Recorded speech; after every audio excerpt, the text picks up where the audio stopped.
What's up, everybody? It's your boy Ryan, and I'm on the top of a parking garage in the North Shore just outside of the city in Pittsburgh. A bunch of games going on, so this is always a fun time. I came out here to sprint, and I figured I would stop up here in the garage I parked at to talk quick about something that, today an event happened that triggered this, and that is my friend of mine, whose name is Mary. Mary, if you're watching, you're awesome. Eat carbs, please. Called me and said, we had been talking about this anti-candida diet that her hormone specialist had put her on. The doc is a woman, she's an MD, so she's smart, right? Probably brilliant and intelligent in a lot of areas, but specializes in, stuff that may be outside of the medical establishment, which is kind of what we talked about in one of our recent videos. And one of the suggestions she made to her based on some of the symptoms she was having was to remove all sugar and most carbs from her diet because she thought she had candida overgrowth. All right, now listen, first I want to say, before I go into any of this,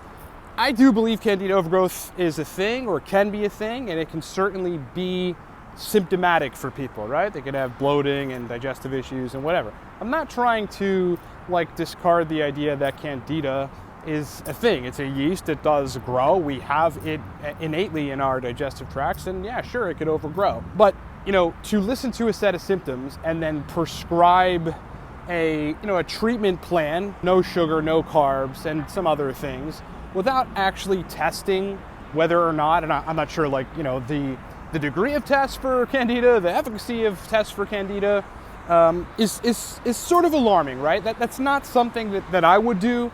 With clients, that's not something that I suggest people just take the advice of, remove sugar, remove carbs, and your gut problems will disappear because we think you have a candida issue. It requires a little more in-depth of an investigation, because a lot of terrible things can happen when you stop eating sugar and you stop eating carbohydrates. I know that sounds crazy, and I'm probably going to get bashed by all the keto folks and whatever, most of whom won't be on keto forever.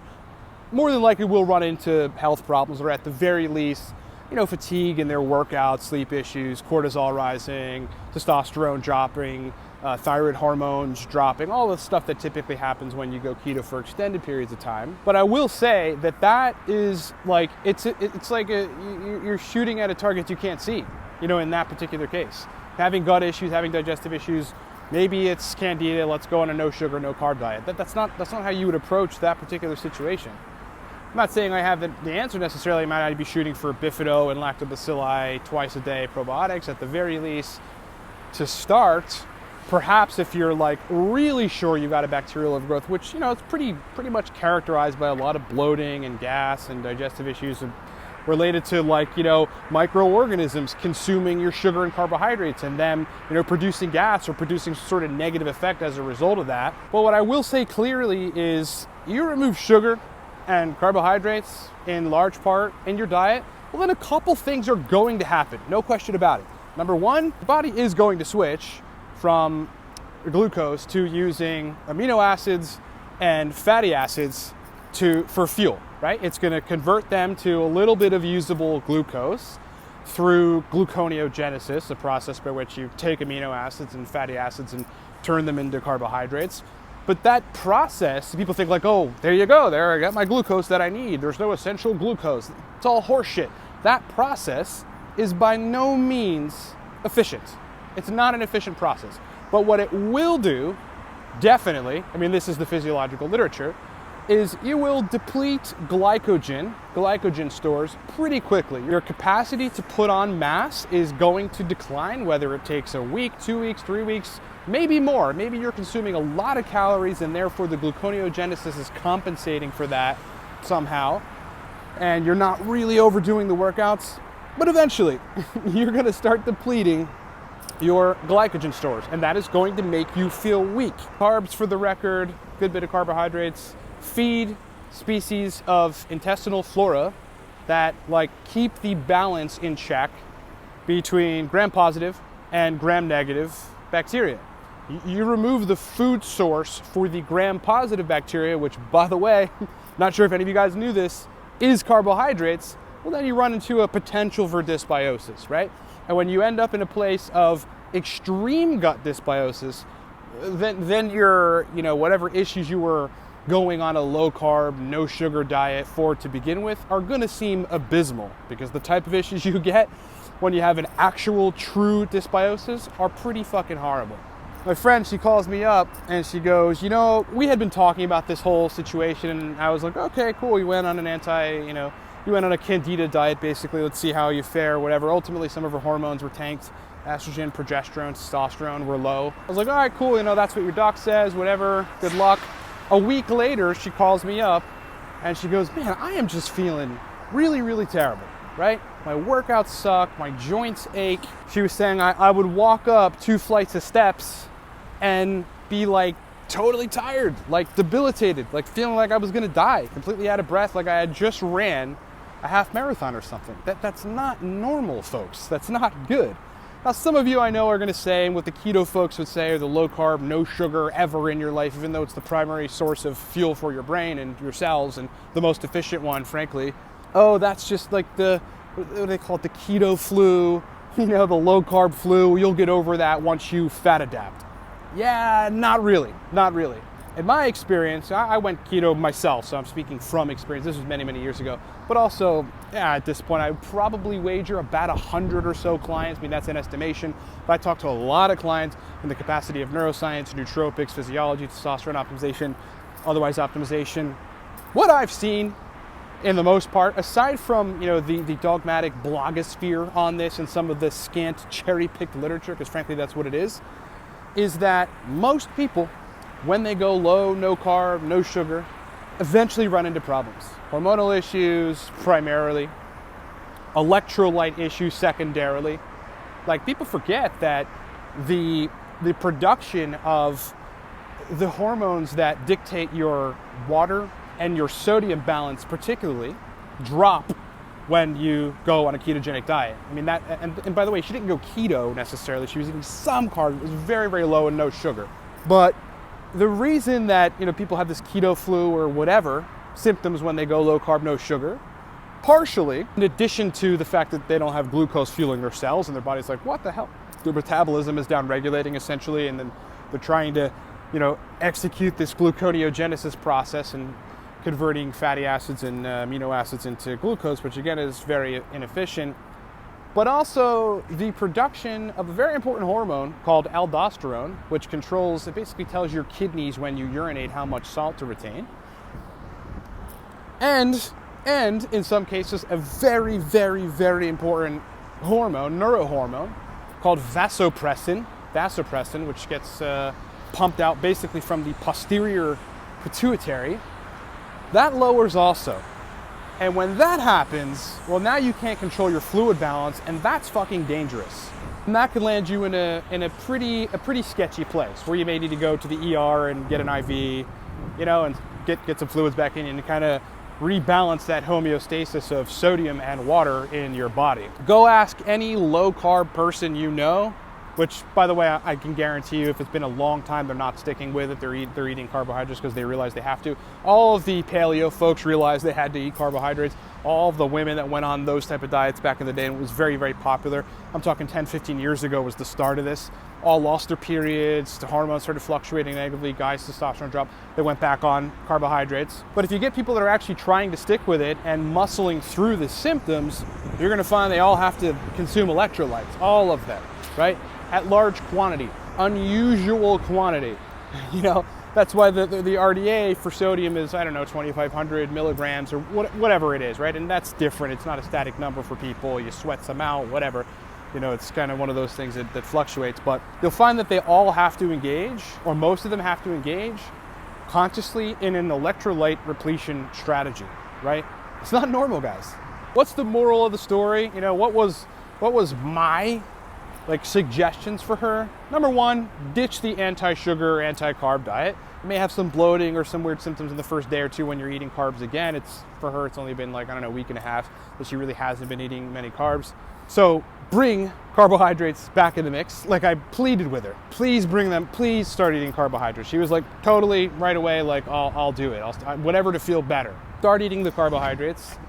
Secondly, in her particular case, she's got, again, progesterone, testosterone, and estradiol far too low she's a little bit older, so, estradiol drops, whatever, but it's still like, in order to feel good, it needs to be in a reasonable range for your joints not to crack and for you to not feel like, tired and crappy after workouts. And, testosterone has to be in range for a woman too. I mean, the ranges are different in order to actually like build muscle mass. And she's got to replete glycogen, right? That very, very necessary substance that your carbohydrates eventually turn into for storage purposes in your muscles.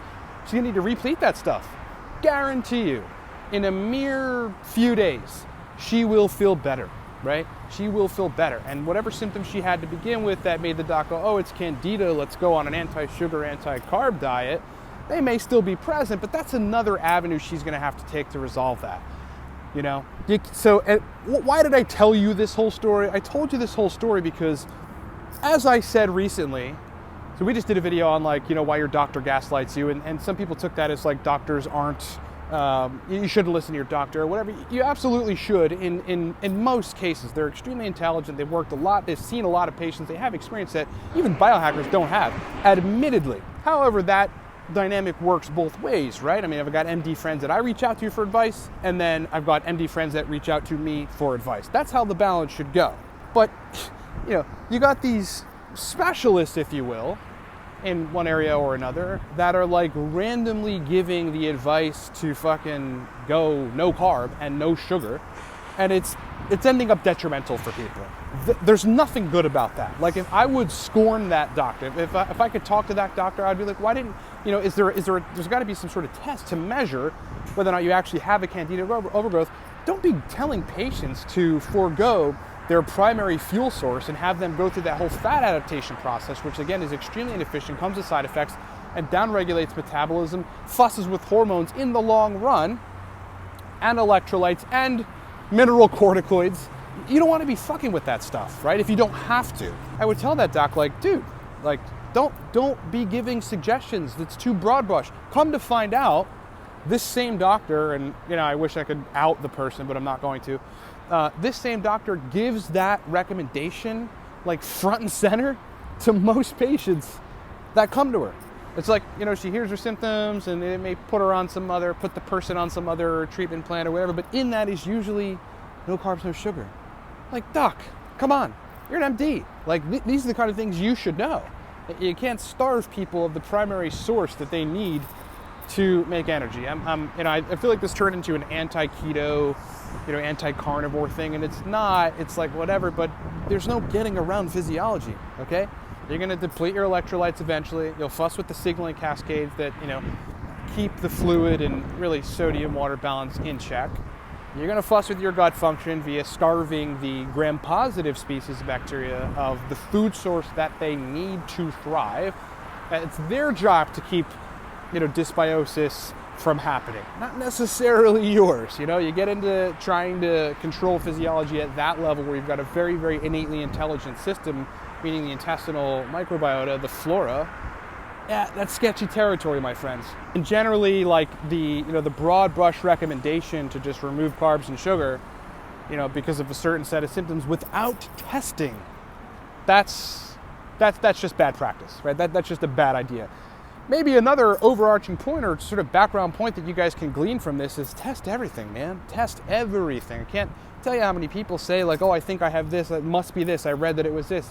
Bro, you don't know, right? From my experience, you don't know. And sure, you're probably right about certain things, but you may be wrong about certain other things that you're not testing the blood markers for in terms of what you do. Then you execute some treatment plan and it ends up making you worse, right? Because you didn't actually confirm whether or not this blood marker was out of whack before you executed the treatment plan. You went by the internet, And look, there's plenty of specialists on the internet that know what the hell they're talking about.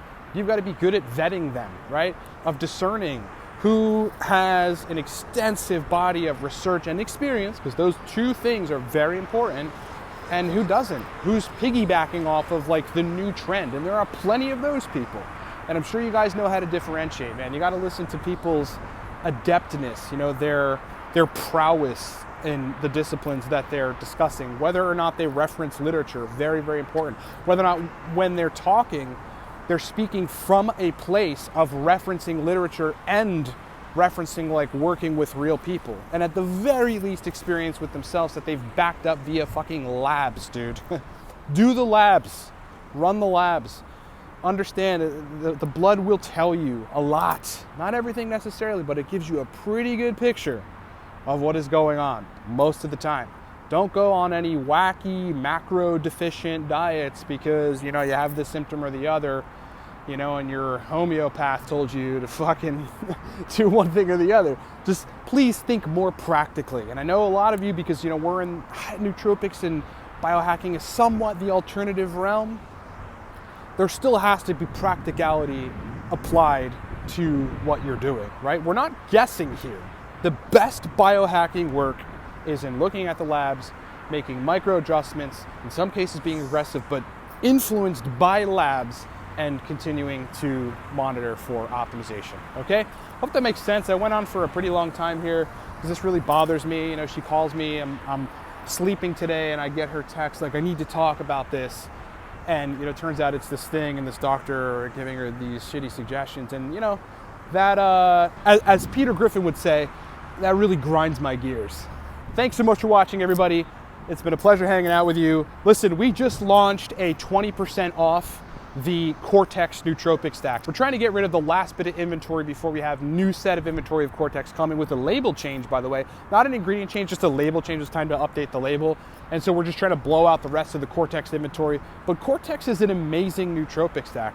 30 minutes later, focus, motivation, energy, the will to work, right? That drive to get up and do things. The sort of pick me up. If you want a solid, sustainable, long-lasting pick-me-up type of energy that also makes your brain very fluid, go get a bottle of Cortex, our nootropic stack, livecortex.com. 7 years on the market, time-tested, used in many, many countries, 40 plus at this point. Coupon code to get 20% off right now is 20NOW. 20NOW. That's it. You apply the coupon code at checkout after you've added however many bottles you're gonna buy to your cart and plug that coupon code in.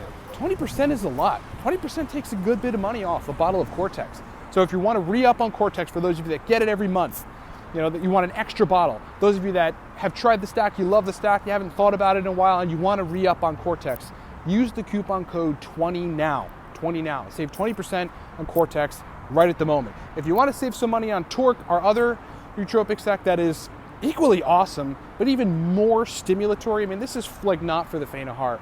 Torque is for those folks that really, really need to crank up the brain energy, the motivation, the will to do work, right? That stimulant, clean stimulant type of brain function. Go get a bottle of Torque, the Torque nootropic stack, exceptionally strong stack. I put it together myself. It's extremely efficient and very, very powerful at doing exactly what it's supposed to do, which is light your brain performance the heck up. Use the coupon code 15NOW, 15NOW, 15NOW, and you'll save 50% off Torque. Best option would be to go get Torque, use the 15NOW coupon code, and then go get a bottle of Cortex as well, and use the 20NOW coupon code. You get 2 bottles of epic nootropic stacks, 20 and 15% off. Do it at livecortex.com. If you need to book me for consulting for any of your health-related issues, performance-based issues relating to cognition, sexual performance, you want me to help you design a regimen to feel better, to function better, to have more energy, right? To cognitively output more for upcoming stints of work. Those are my specialties. Book me, livecortex.com. Let's get on a call, or let's get on a program. The 3-month and the 6-month programs are where we get a lot of really good work done, my friends. I mean, I need time with people in some cases. I need a lot of time. We need monitoring. I need to adjust your protocol. You know, we need to really get down to the hardcore granular work to get you feeling and firing awesomely. It's been a pleasure hanging out with you guys. Talk to you soon.